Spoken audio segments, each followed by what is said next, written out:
Hi guys, it's Professor Fernandez, and I'm here to give you your very first lesson in 1302. This is an actual treat because this is a lesson that I've never recorded before, and so it's really nice to just kind of talk and not have lots of PowerPoints, of which there will be many this semester. Okay, so really what I want to talk about is this idea of literature as argument. And this is something that's very difficult for students to understand. So let's take something like SpongeBob SquarePants. I mess up that name all the time. Let's take something like that. Do you think that's just for entertainment? More than likely, you probably said yes, that SpongeBob is for entertainment, that it is not for anything else. But would you be surprised if I told you that something like SpongeBob actually is an argument? Let's talk about Hamlet or any Shakespearean play. You probably had some Shakespeare in high school or middle school, or if you were a little bit of a nerd like me, you actually genuinely like watching Hamlet and the BBC production of pretty much anything British. Hamlet, Othello, pretty much any of the tragic plays from Hamlet are arguments. They're arguing something, especially when you're talking about Hamlet and you're talking about whether the sins of the father have to translate to the sins of the son. What does it mean to avenge your family, avenge your father? What does it mean? What does loyalty mean? These are all arguments that these pieces of literature have.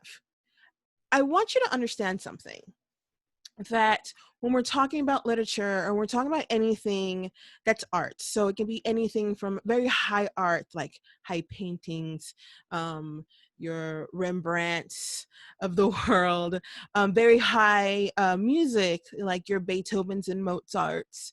You can have very high literature, right? Like your Shakespeare's and your typical canon, all the way down to something more common that we read, like something like Monstrous, like what we're going to read this semester, or Spider-Man, or pretty much any comic ever, or The Watchmen, or How to Get Away with Murder. All those things, from the very high end of art to the very common of art, all of that is having an argument. So one of my favorite TV shows is How to Get Away with Murder, or was, because the TV show finished. And I want to especially talk about the last episode. So if you haven't seen it, spoiler alert, I'm going to talk about the last episode. So you may want to pause it and maybe go watch it if you don't want to be spoiled. But I think one of the interesting things about the ending of that is the idea that this person, this attorney who is not very typical when you talk about hero, very much a tragic hero, very much on the anti-hero like genre, on the road to anti-hero, I would argue, actually has a happy ending. She dies of old age. The expectation is she would die during one of these things that she tries to uncover or cover up, depending on the season, right? So she has a happy ending. And so the argument there, you're probably wondering, well, there is no argument. It's just she had a happy ending. Maybe you need to look at it a little bit deeper. The argument there is that everyone deserves redemption. And so she has redemption at the end. So when you're looking at your favorite TV shows, your favorite movies, your favorite books, your favorite comics, everything has an argument. It is saying something about the human condition, what it means to be a human. And some things that you read, especially for this class, talk about what it's like to be human during a certain period of time. One of the things that we're going to read is Letters from Birmingham Jail, or Let Her from Birmingham Jail. And you're probably thinking that Well, that's not like a story or a poem or anything. It's like a letter. It's like nonfiction. Yes, even nonfiction and essays, of which this is one, are arguments. So when you read Letter from Birmingham Jail, which is coming up very, very soon, very early in the semester, I want you to keep in mind, what is Dr. King saying? What is he having a conversation with? Now, that phrase you're going to hear a lot coming from my mouth. When I say having a conversation is with, what is this piece having a conversation with? What I mean is, what topic or theme, and theme doesn't necessarily have to be one thing versus another. I know we learned that in high school, so let's get away from that. What is this piece trying to say about the human condition? What it means to be human. Maybe they're talking specifically what it means to be human in the 1960s, or what it means to be human, doesn't matter what time, from 1960s to 2020. It'd be very interesting to see what Dr. King would have said in 2020. But what is the conversation? What is the topic, and what are they arguing? Now, an argument statement is really a statement, almost a statement of purpose. It is never a question, never a question, and it is always very declarative. So it never uses words like should, could, probably, mostly, some, maybe. Those words are, like, I like to call my wishy-washy words. They're not very direct, and they're very unconditional, or very conditional, I should say. Maybe I'll go outside, maybe not, versus I will go outside, which is very declarative and very straight to the point. It makes an actual argument, right? So think about what those arguments could possibly be. Everything is having a conversation with something else, right? This is a perfect time to talk about literature and argument, because we're in the middle of a pandemic. Hopefully it's the middle and not the beginning. But we're in the middle of a pandemic, and the artists are doing all the artsy things. Poets are writing amazing things. Jericho Brown, who is a Pulitzer Prize winning poet, wrote something for the New York Times about an aspect of the pandemic.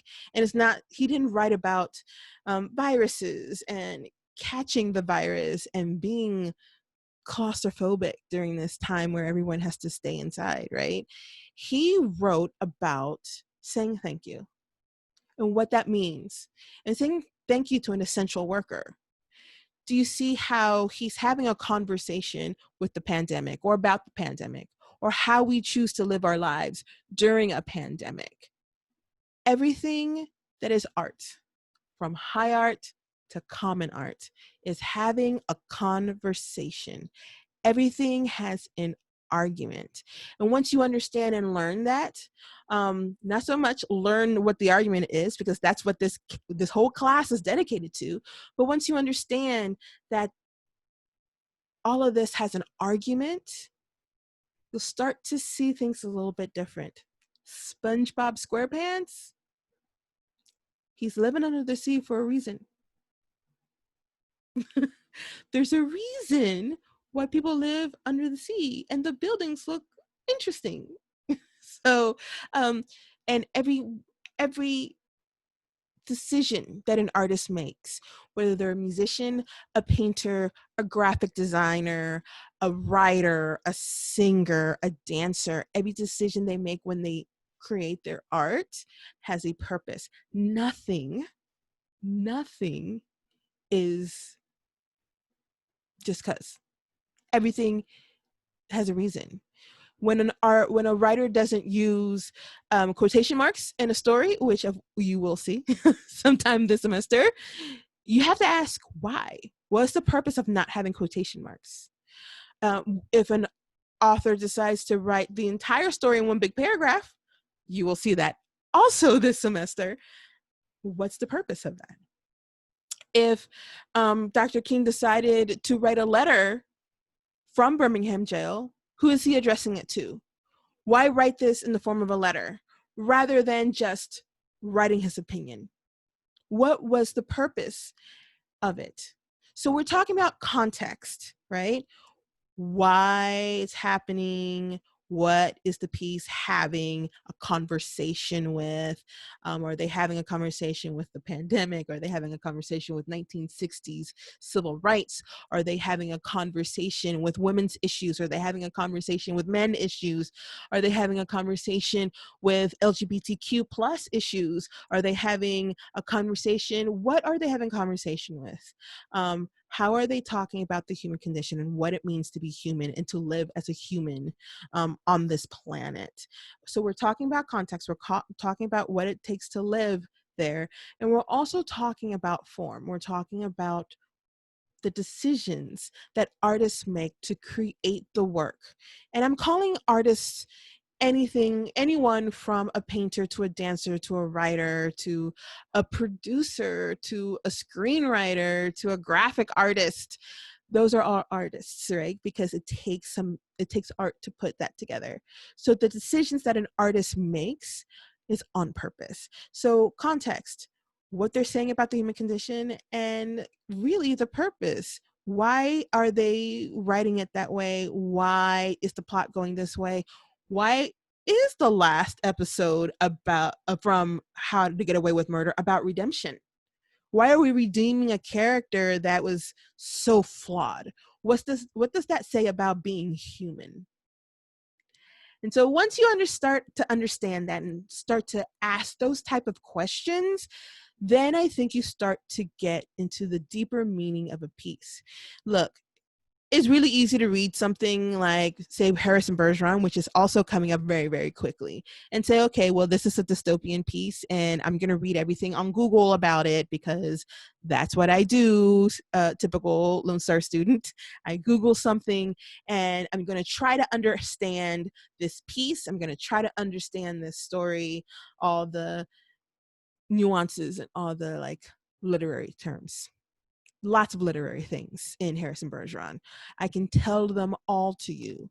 But what really makes it worthwhile to read and understand that story is really the context of the story. What is Harrison Bergeron about, and what is it saying about being human? What does it say about being human during the civil rights movement? Because it was written during civil rights. What is it arguing about people and existence and humanity? All right, with that, I am done. I hope that you guys learned something, took some notes. Let me know if you have any questions. I can't wait to see you guys online. So talk to you later.